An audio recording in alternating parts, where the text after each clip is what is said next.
Hope you all had a Merry Christmas and are enjoying the holidays. With the new year around the corner, I'm going to share about what really stood out to me this year.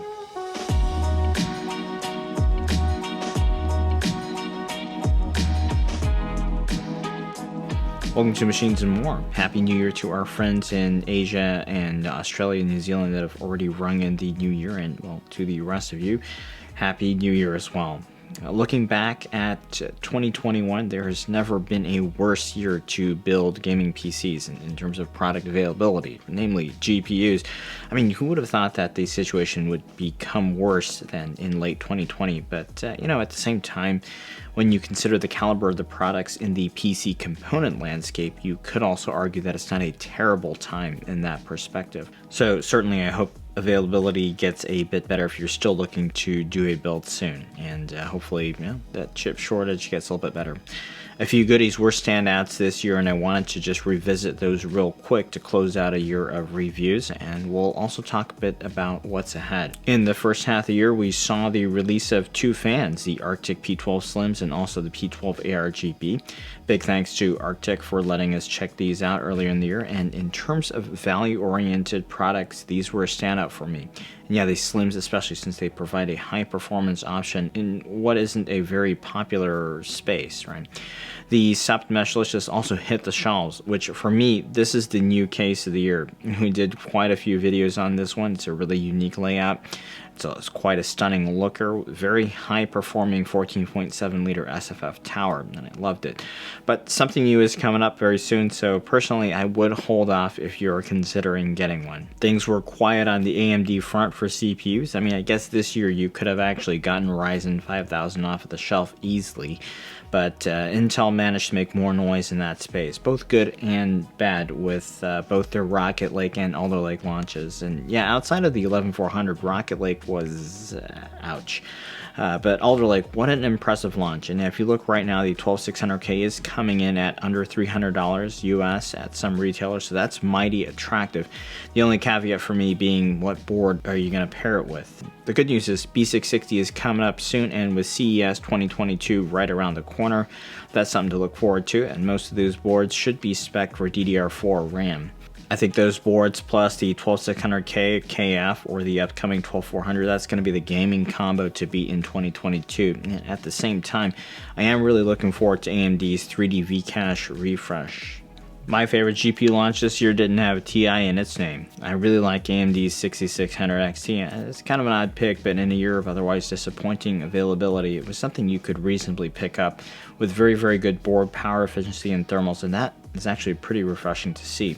In fact, I am rocking one right now in my M1, and I'm probably going to be rebuilding this into something else. But for those of you Hackintoshes out there, I've been testing this one in my dual boot system here, and with Monterey 12.1 beta, and it's absolutely fantastic. So I really like this card. Speaking of the M1, this year we are officially saying goodbye to this gem being in production.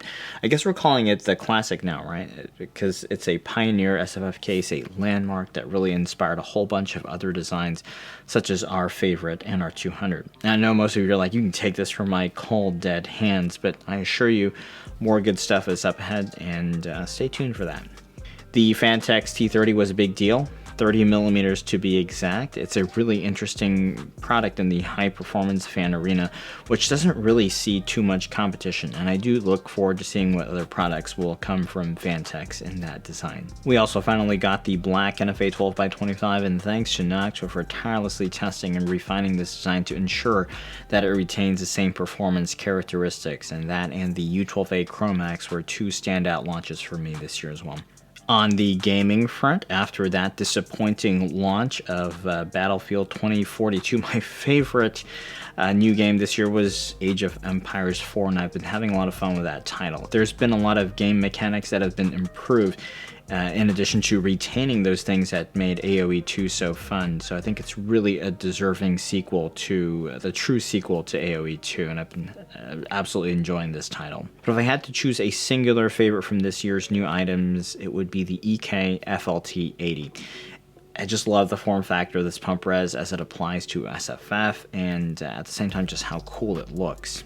All right, so what's up ahead? Well, first off, I wanted to say a big thanks to all of you that have been subscribed to the channel and watching the videos here, engaging with the content. I mean, your support means a lot, and that's what keeps this channel going. So yeah, thank you. Thanks for those likes. Thanks for those comments.